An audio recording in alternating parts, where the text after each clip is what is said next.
सिद्धुली झरना जान लाग्यो है। नयाँ बानेश्वर हुँदै जाने हो हामी चाहिँ। यो काठमाडौँको जाम चाहिँ जहिले यस्तै हुने रहेछ। जुन बाटो गयो नि जामै जाम हुने।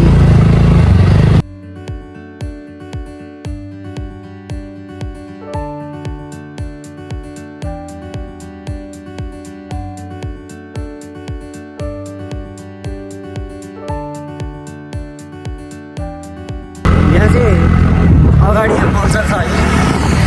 हामी आनन्दले गइरहेछ भाइ, रेस खेल्ने भन्दै गयो हामीसँग। खेल्नु त पर्यो, अब रेस त खेल्नै पर्छ। हेर अब यस्तो यस्तो बाटोतिर होइन।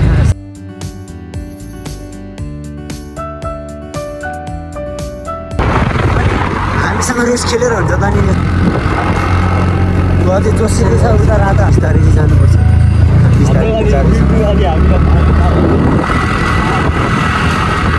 झर्ना आउँदाखेरि चाहिँ बाटो चाहिँ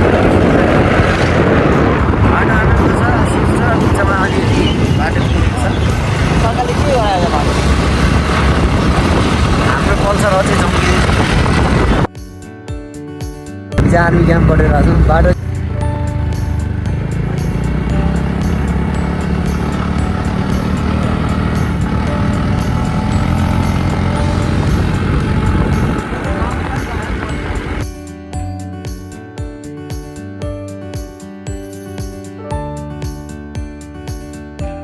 वेदर चाहिँ जाडो जाडो हुन थाल्यो।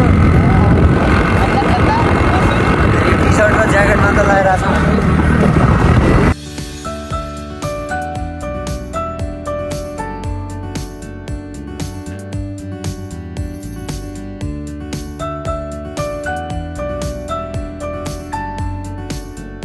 त्यस्तो अप्ठ्यारो नभए नि बाटो चाहिँ अलिअलि अप्ठ्यारो छ।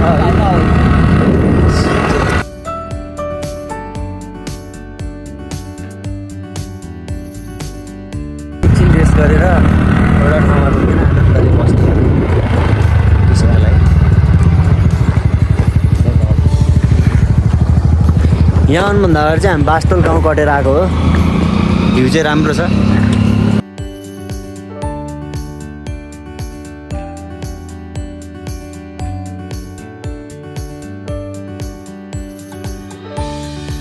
अब हामी निस्किन लाग्यो। यहाँ हाम्रो राइडर थाकिसक्यो अरे। अब चलाउनु चाहिँ म हो है।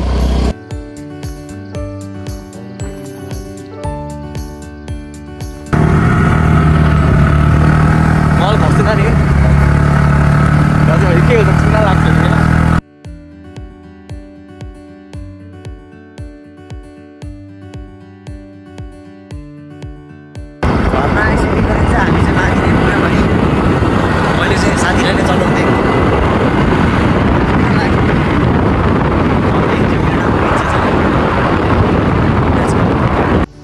स्कुटर पार्क गरेर हामी चाहिँ एकछिन अब यता हिँड्न लागेको। एउटा दाइलाई सोधेर हामी चाहिँ अगाडि जाँदैछौँ है। क्याम्प गरिरहनु भएको रहेछ दाइहरू चाहिँ। हामीलाई बाटो देखाउनु भयो। हामी अगाडि जाँदैछौँ है। वाकिङ जानुपर्ने रहेछ।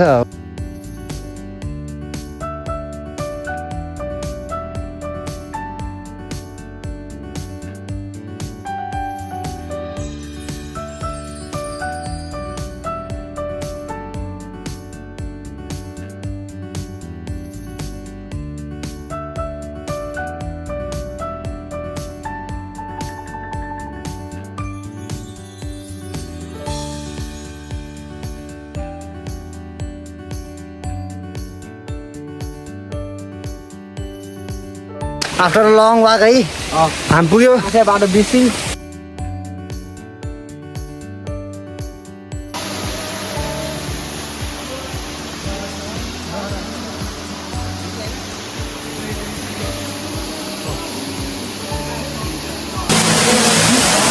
पुग्यो है गाई झन्डा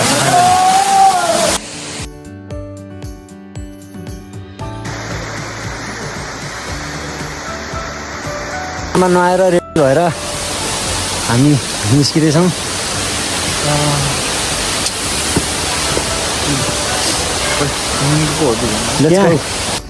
हामी निस्केको त धेरै भइसक्यो। बाटो बिर्सेर कत्रो पहाड हो। आउँदाखेरि त कति सजिलो लागेको थियो। स्कुटर कहिले भेट्ने हो कुनै थाकिसक्यो। यत्रो लङ वाकै स्कुटर भएको ठाउँमा चाहिँ हामी पुग्यौँ। एकछिन त आराम गरेर हो, लास्ट थाकिसक्यो यार। रानी झुला जाँदैछौँ हामी चाहिँ यहाँ रानी झुला जानको लागि यता टिकट लिनुपर्ने रहेछ। टिकटको बोर्ड चाहिँ भयो नेपाली सिटिजनलाई 20 रुपियाँ रहेछ। त्यहाँ हामी जाँदैछौँ। ल अब टिकट चाहिँ हामीसँग आयो है, 20 रुपिसको टिकट।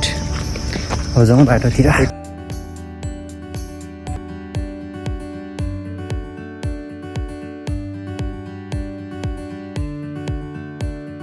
अब एकछिन साइडमा आराम गर्नु।